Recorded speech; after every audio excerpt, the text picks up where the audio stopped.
Olá, sejam bem-vindos, sejam bem-vindas a mais uma aula nossa de História do Brasil, né? Hoje a gente vai à aula 9, nós vamos tratar então da administração portuguesa durante a colônia, algo que a gente já vem tratando, né? Mas vamos tratar das consequentes reações que aconteceram conforme os portugueses iam administrando de uma forma ou de outra. Várias reações coloniais ocorreram, né, durante o processo de dependência do Brasil à metrópole portuguesa, e essas reações, que a gente vai tratar, essas primeiras, que são chamadas de revoltas nativistas e tudo mais, é uma coisa para se chamar atenção já de cara. Ela não tinha um caráter de independência do Brasil, tá? Não são as reações independentistas.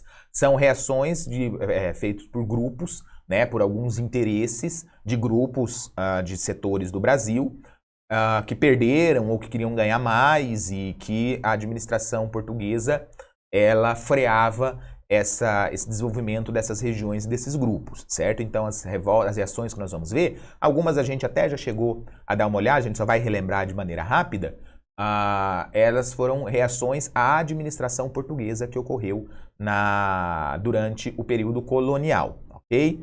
Então a gente tem que relembrar um pouquinho desde o período, né, que os holandeses estiveram no Brasil e como se configurou, né, a colonização a partir dessa invasão e pós esta invasão, né? Então, entre os séculos 17 e 18, a União Ibérica, né, que foi aquela questão do reinado do rei Filipe, o rei da Espanha, né, acabou por colocar a Espanha no centro da administração colonial do Brasil.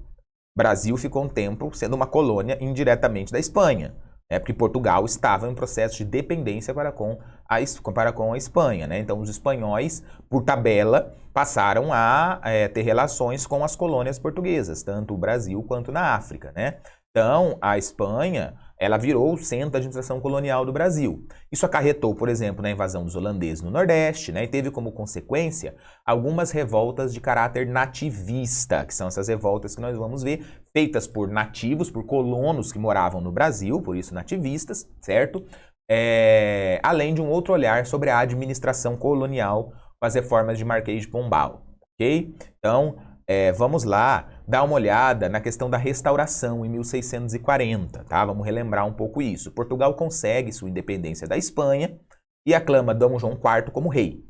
Tá? Entretanto, a situação do reino era precária, com territórios coloniais na África e Ásia perdidos e dificuldades financeiras para recuperá-los, o que diminuiu os lucros com o comércio ultramarino, né? Em 1640, por meio das guerras de restauração, Portugal consegue se livrar da Espanha e Dom João IV vira o rei de Portugal. Portugal vai passar a ser um reino independente novamente. Só que a situação era outra, né? Muitos territórios coloniais, principalmente na África e na Ásia, os espanhóis não deram bola, tinham outras prioridades, não achavam que eram rentáveis e acabou perdendo. Portugal acabou perdendo esses territórios quando se estabeleceu a sua própria independência. Esses territórios já tinham autonomia. Então, e aí isso fez com que Portugal tivesse dificuldades financeiras, não tivesse condições de recuperá-los. Estava com um estado destroçado por conta do tempo que ficou na União Ibérica sob o jugo da Espanha. Então isso diminuiu os lucros com o comércio ultramarino. O lucro era cada vez menor nas demais colônias. Qual era a principal e mais rentável colônia portuguesa? Era no Brasil, né? Então vai haver cada vez um arroxo, cada vez um controle maior da coroa portuguesa aqui na nossa colônia, e isso, então, gerará algumas revoltas, alguns motins, algumas insatisfações, que vão ser chamadas de revoltas nativistas, com os portugueses.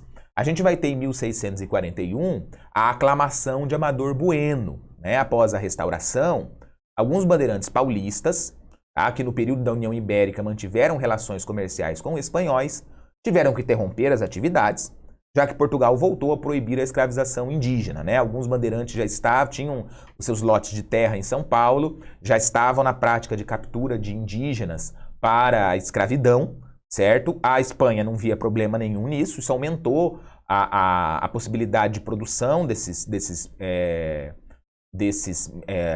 pequenos ou médios proprietários de terra, né? e passaram a ter relação com a Espanha, espanhóis passaram a comprar produtos desses paulistas, e com então a restauração e a volta de Portugal, Portugal vai proibir mais uma vez a escravização indígena, o que vai fazer com que haja um combate com dessa prática que era lucrativa ali para alguns pequenos e médios proprietários de terra em São Paulo.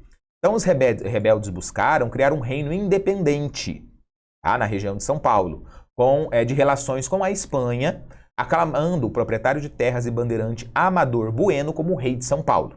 Tá, isso em 1641.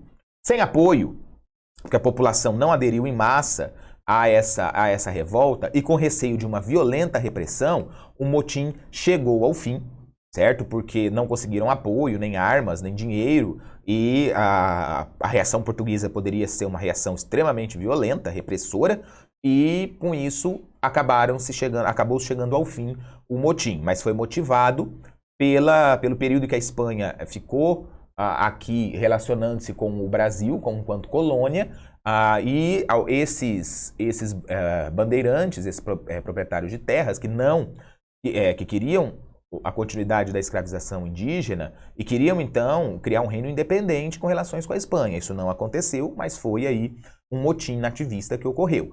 Teve também a insurreição pernambucana de 1645, que nós já tratamos quando falamos da questão da invasão holandesa no Brasil, né? A gente só vai relembrar que o objetivo era a defesa dos interesses dos colonos nordestinos contra a continuidade da colonização holandesa, né? Depois aí dos problemas que a administração holandesa teve com os senhores de engenhos, colonos, né, nordestinos, esses passaram a lutar contra a Holanda e sozinhos conseguem expulsar os holandeses do Brasil em 1645, ok?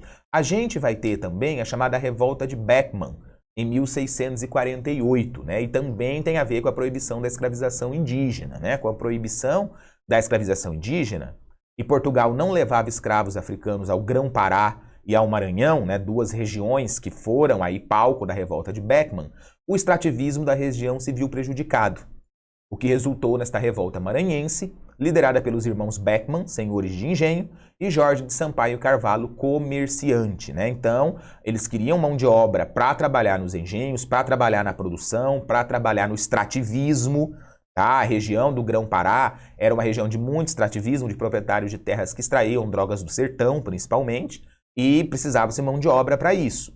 A escravização indígena proibida por Portugal, mas Portugal não fazia questão de levar um tráfico negreiro, um tráfico de escravos até essas regiões aí norte do país, né, regiões aí um pouco mais isoladas. Então os irmãos Beckman, por isso Revolta de Beckman, junto com Jorge de Sampaio Carvalho, um comerciante, acabaram levando a essa revolta que aconteceu especificamente no Maranhão, mas que falava por Maranhão e pelo Grão-Pará.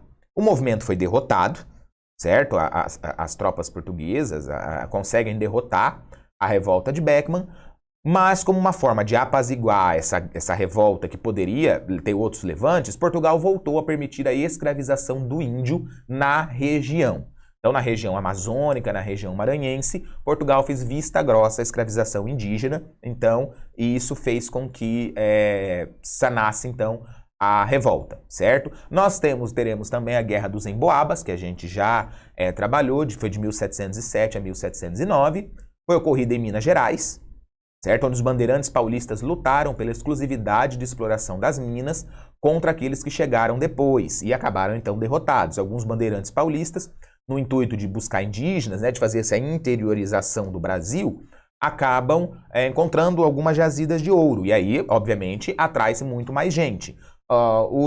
Houve um conflito, então, entre esses bandeirantes paulistas que queriam a exclusividade das minas e os forasteiros. E os forasteiros acabaram ganhando e as minas, então, passaram a ser ocupadas ali por gente de todo o Brasil. Certo? A gente vai ter também a Guerra dos Mascates, que foi de 1710 a 1711.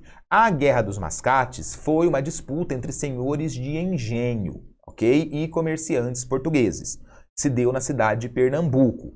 Essa disputa entre senhores de engenho, que entraram em crise após os bancos holandeses deixarem de financiar a produção do açúcar, porque a Holanda uma que ela não estava mais no Brasil, outro que o açúcar no século XVIII apesar de ser ainda o principal produto, já não atraía muito as finanças desses holandeses para com os senhores de engenho pernambucanos, né? Então foi uma briga entre esses senhores de engenho que estavam em crise porque não tinham mais o financiamento holandês e os comerciantes portugueses, certo? Foi ocorrido em Pernambuco, após Recife ser elevada à vila e se emancipar de Olinda.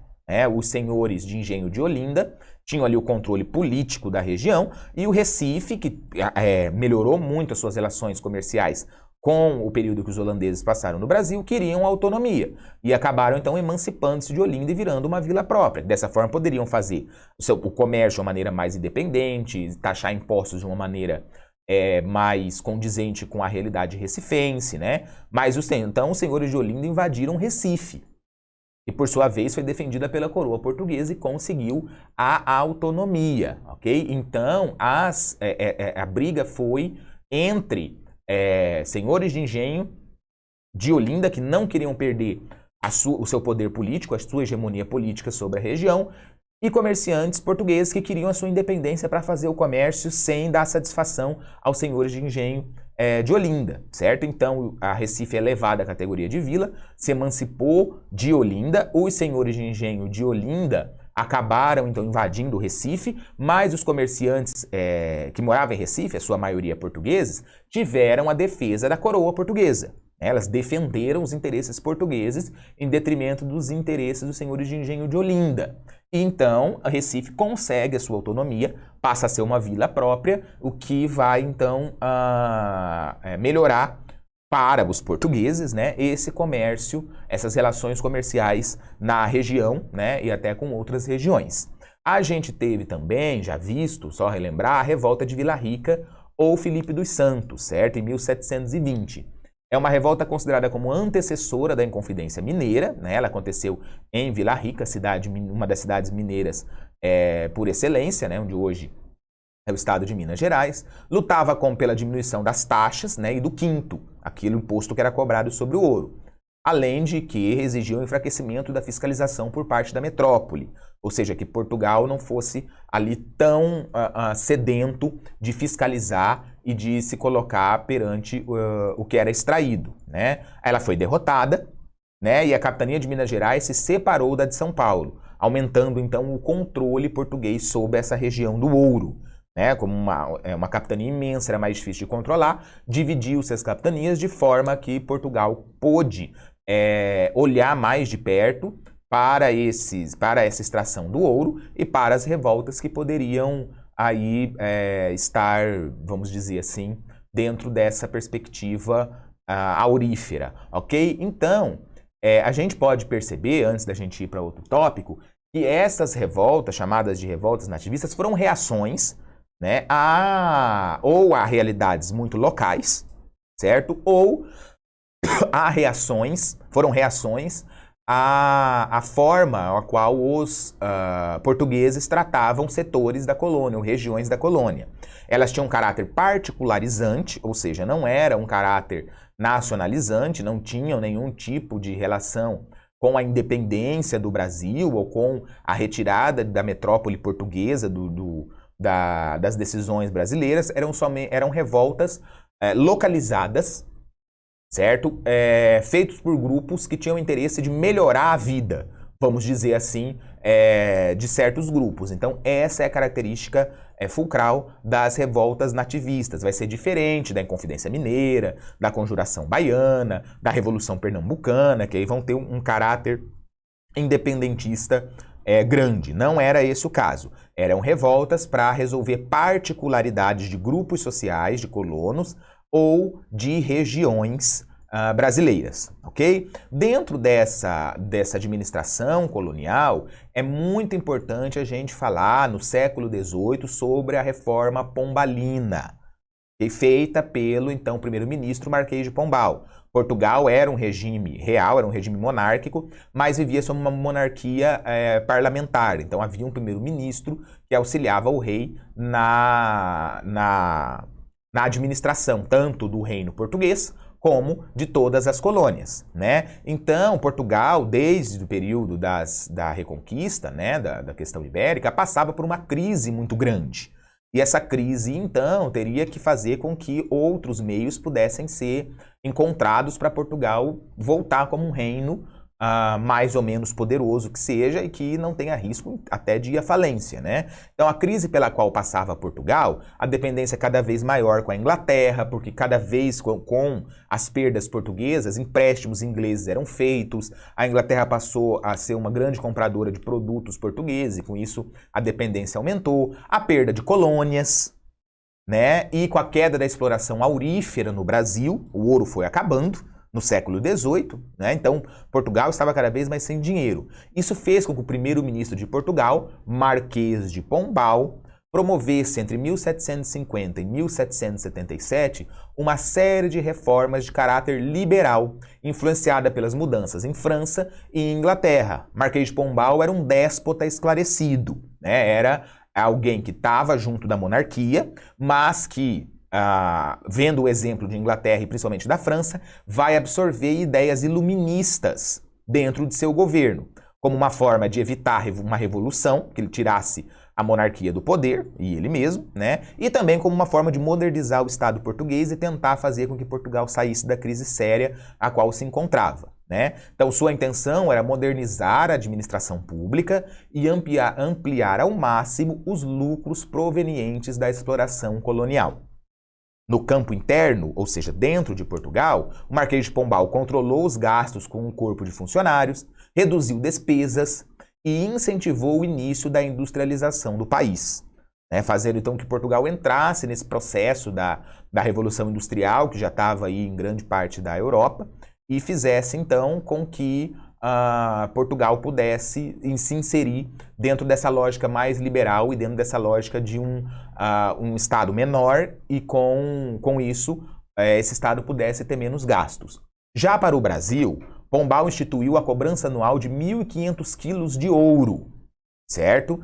De uma forma então de conseguir dinheiro, apertando mais a colônia, ainda mais esse sentido da relação colônia e metrópole, né? Acabou definitivamente com as capitanias hereditárias, aquelas que existiam ainda, centrando ainda mais o poder na coroa, né? Então, aumentando mais o controle português, e criou várias companhias de comércio incumbidas a dar maior fluxo comercial entre colônias e metrópole, né? Então, que o comércio poderia ser feito de uma forma efetiva, de uma forma mais eficaz, e que isso pudesse gerar receita, né? Que isso pudesse gerar dinheiro a Portugal. A gente tem aqui uma pintura, né? Um retrato chamado Retrato de Marquês de Pombal, de 1766, feita por Louis-Michel Van Loo e Claude-Joseph Vernet, que mostra, então, o Marquês de Pombal numa posição altiva, né, numa posição ali quase real, e apontando para o Porto de Lisboa e para as navegações, né, mostrando, então, a modernização do Estado e como esse Estado seria cada vez mais comercial, cada vez mais poderoso ultramarinamente, né, tentando resgatar a glória portuguesa dos séculos XV e XVI, das grandes navegações, e como o dinheiro desse comércio seria empregado, então, na modernização do Estado português, certo? Então é um retrato mostrando ele numa posição elevada em relação à própria Lisboa, né? Porque Marquês de Pombal vai ter ali, nesse período de 1750 a 1777, poderes quase totais para reformar o Estado português, ok? Vamos então, para a gente encerrar, ver os reflexos da reforma pombalina no Brasil. O que trouxe então Marquês de Pombal refletindo nessa configuração da colônia brasileira. Teve a organização do tráfego aurífero, né? Portugal passou a controlar cada vez mais a extração e transporte desse ouro, ficando cada vez menos para os colonos e cada vez mais para a coroa portuguesa. A ideia cada vez mais crescente de dar cabo à derrama, né, a cobrança de impostos atrasados em ouro, aí de uma só vez. Marquês de Pombal vai cada vez mais pensar nessa ideia como algo a ser colocado, né? A derrama era a cobrança de impostos dos devedores de Minas Gerais, né, proprietários de terras ou as pessoas que extraíam ouro, essa cobrança de uma vez, acabando então com a possibilidade dessa elite brasileira continuar sendo elite. A derrama causaria o empobrecimento total da sociedade colonial, né? Mas se não tivesse condições do Estado português receber mais dinheiro rápido, o Marquês de Pombal diz que aplicaria a derrama, aplicaria essa cobrança de impostos de uma vez só sobre a produção e sobre a extração de ouro.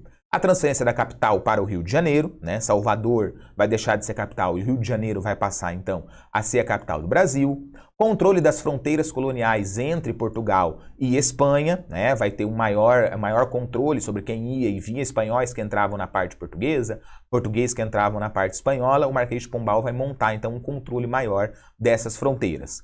A expulsão dos jesuítas, né, com a acusação de formarem um Estado paralelo. Os jesuítas estavam muito poderosos nesse século XVIII, controlavam grande parte do ensino e da ideologia na colônia brasileira, assim como nas colônias espanholas também, e estavam muito poderosos, o que ameaçava a hegemonia da coroa portuguesa, né, que cada vez, na ideia de Marquês de Pombal, seria obrigado a ceder mais para esses jesuítas. Então ele expulsa os jesuítas da colônia, com a acusação exatamente de formarem um Estado paralelo, e ele coloca o fim do ensino a cargo de religiosos. Os religiosos não vão mais ter o monopólio do ensino na colônia, tornando-o estatal.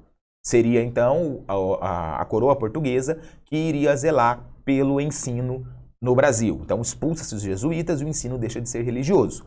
E ele coloca a obrigatoriedade do idioma português como único oficial. Ok? Esses são os reflexos aí da administração pombalina no Brasil, certo? A aula de hoje fica por aqui. Muito obrigado a vocês pela atenção. Até uma próxima oportunidade. Um bom estudo.